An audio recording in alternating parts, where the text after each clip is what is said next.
Hey, this is Mo Royce from Tragedy, and you're listening to the Brutally Delicious Podcast. One, two, three, four. The Brutally Delicious Podcast. The Brutally Delicious Podcast. The Brutally Delicious Podcast. The Brutally Delicious Podcast. Yeah, doing good. You guys are here in New York City as well, right? Yeah. Nice. So we can just jump right in and talk about Tragedy if you like. Let's do it. Yeah, I don't know where to start. I've got a lot of questions. So first off, let's for those not familiar, can you give us like the 2-sentence elevator pitch? Sure. Well, we are Tragedy, the all-metal tribute to the Bee Gees and beyond. We started off doing just the Bee Gees disco era hits, Right. and then that was our first album. And then from there, started exploring, doing other artists as well. Okay. So let's I found out about you guys from the Bee Gees stuff early on, a couple of years ago, maybe through whatever. And so don't take this the wrong way. Very gimmicky, but really, really well done, where you get well beyond the gimmick stuff and go, holy crap, this is good stuff. When did you finally realize, or when did it come to you that, hey, this is more than just cover songs or fun cover songs. We can actually do something with this. Well, it did absolutely start as a gimmick, purely as a gimmick, an idea on paper. What happened is we were offered a weekend of shows at Irving Plaza, and promoter contacted us and said we didn't have this band together. He knew our other bands at that point, and contacted us and said, what kind of fun kind of concept can we come up with for this weekend of shows? So we just came up with that idea, and we're like, well, that's cool. That's kind of exciting. Like heavy metal, Bee Gees, like these opposite things and whatever. And then,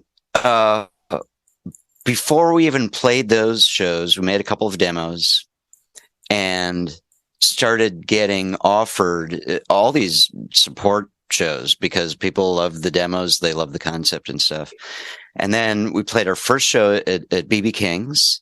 We were supporting the Aquabats, and we walked out on stage in our tight satin and spandex and immediately elicited a response. And then we start playing the music, and that created a response too. Right. And so it was very early on that everybody was thinking, what's that? And everybody's thinking spandex and the whole deal. It's going to be cheesy, but then it's not. Oh, it's plenty cheese. There's plenty of cheese in this casserole, but we do like we so it's truly inspiring for us. That's the other thing that happened. Right. Like not only did audiences respond to us, we were all songwriters, and never done something like a cover band or a tribute band or something like that. And we found that doing this, like kind of reinventing music and putting on a show like this, was also really creatively inspiring. Right. And so to stay true to that inspiration, we just always try to make it like just great music, like something, not like, so many novelty artists who, they may be really funny. There's a joke and you get it and, pass it along, you share it and stuff like that. But, you're not going to listen to it. It's not going to be your favorite album on repeat. Right. But yeah, we always want to be something that you can enjoy on many levels. So, and I think that goes back to my point earlier. I 100% get it. Once you start listening to it, they're great. I mean, the songs are great. And I think the funness or the attitude you bring is super needed in the world we live in as well, right? People need an escape, and it's such a perfect way to escape and have some fun and put a smile on your face. It is. It is, we definitely bring levity to the world. That's the word I was looking for. But Yeah. even more than that, we bring people together who just wouldn't normally be. And I mean that's kind of the concept, like Right. heavy metal guys playing disco songs, right? And you do Um, so, yeah, and you guys do so with this great list of songs, like even beyond the Bee Gees. Now I'm looking at the, what is it, I Am Woman, or the yeah, whatever. And I mean, the list of songs, that's like everyone's, or at least in my generation, that's like what I heard listening growing up in my house. All those songs, before metal, or even when I was home listening to metal, my family listened to this. I know every one of those really well. right. Yeah, we try to find source material that's really part of the DNA of the culture. Yes. And because that's going to make it more interesting Right. for people. Yeah. And it works. I mean, I'm just looking at the track list here. I'm so excited. All that stuff. I Will Survive, She Bop. Those are great. Did you guys have a hard time narrowing it down to those 14? Well, yeah, we usually on an album we'll work on about twice as many songs as that, Right. what will end up on the album. So not only do we have to find like a compelling source song, we need to come up with a compelling version of it. Something that's really worthwhile, something that we're excited about Right. doing. And sometimes it can be very elusive. Something like I Will Survive. We've been talking about doing that song basically since the beginning of the band. It's just Right. such a part of our culture. And like so many disco songs, it's very repetitive. The chord progression is just the same the entire song. And the original, it starts off as a ballad, and then it's just with the same chord progression for the entire song. Right. And it's a beautiful piece of music the way it was done originally, but we have to metalize it. We have to really kind of dig into the drama and stuff. And doing it just always eluded us. And then we're working on this album, and it was brought up again. It was like, come on, the concept is I Am Woman. We have to have I Will Survive on there. Right. And I was like, yeah, we should, but we can't come up with a good version, so we can't. And it was just bothering me. And I remember I woke up one morning with the idea of, deconstructing it, and, how it could be deconstructed. And the idea is to kind of go into the emotion, the kind of the dark side of that song. And because it's there in the lyrics, it's being told in the story. Right. In the original, she's like saying, I'm over it now. It used to be grim and dark and stuff like that. But we kind of dig into that side of it. The Which anxiety. It's very metal, right? Yeah, that's very metal. Right. It kind of flips the script. That's pretty neat. So, I mean, I was reading your bio and looking at your list of songs. You guys definitely have a sort of theme or message in what you chose as well, right? They weren't just random. There's kind of like a overcoming or a theme of positivity through these songs as well, right? Sure. So it's kind of about, as best as we can do, about the experience of life as a woman. Right. But then, so it's not all empowerment songs. As you dig into music by women, they're not always singing about empowerment, or Right. they're not always singing about romance, they're not always singing about that. So it really covers just we tried to, in 14 songs in 46 minutes, Right.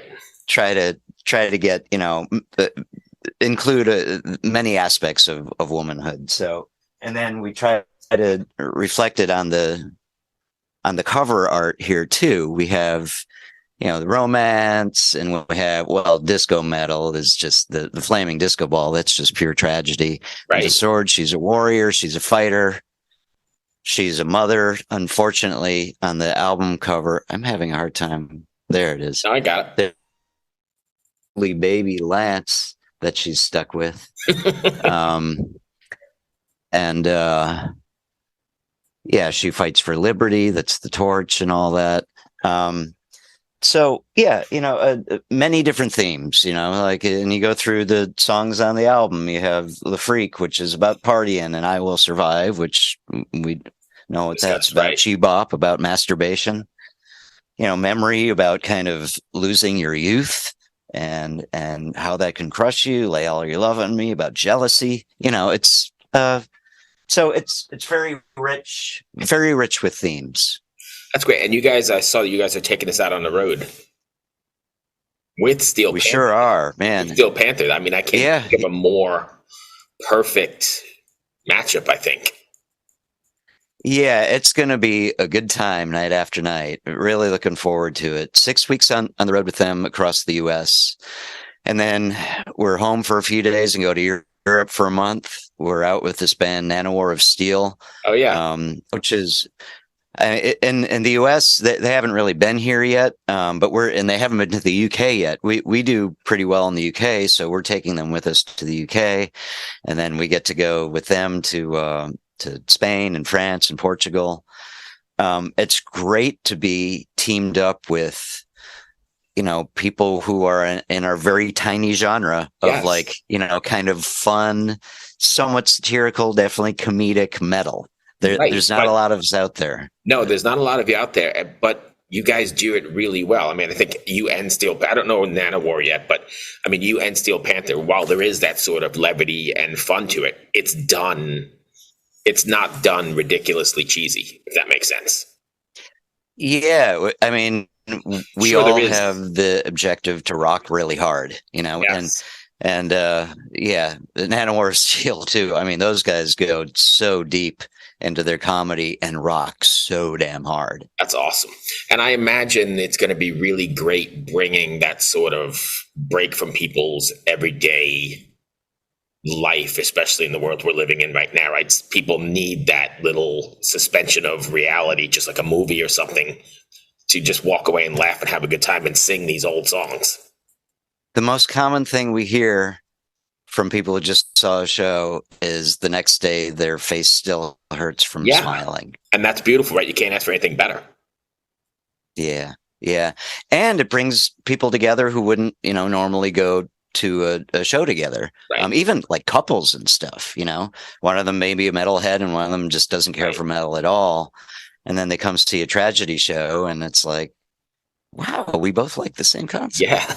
But I've been I'm a super metalhead growing up, but if you look through my vinyl collection, it's got like every Bee Gees album as well. So I was really onto you guys from the beginning because, sure, I listen to Slayer, but I'm also listening to How Can You Mend a Broken Heart at the same time. That's music lovers. Right. And, even if we kind of identify, like when I was a teenager, I was like all in with like, punk rock culture. Right. But I loved music and I loved music even before I got into punk rock. And, when I was 9 years old, I got into music from the 50s. Right. And then when I was a punk rocker, I was rebelling against the other punks and listening to classic rock and stuff like that. Right. And that's the thing. And it continues through the generations. We have, of course, so many fans who weren't alive when this, this music from the 70s and 80s was coming out, even some band members too. But they know this music because they love music. And when you love music, you get curious about all the stuff that happened before. Yeah. That's great. I applaud what you guys are doing. I think it's great and well needed. What do you guys have planned after the tour? Are you continuing the work on music or planning ahead? Yeah. So when we get back from Europe, we're going to do some touring in the US. On your own? Yeah. As a double bill, it's, but I can't, it's not announced yet. So. Yeah, no worries. And then hopefully some festivals in Europe in the summer. We'll see. We used to do that every year. We would do a national tour of the UK, some European dates, and then go back in the summer and hit a bunch of festivals.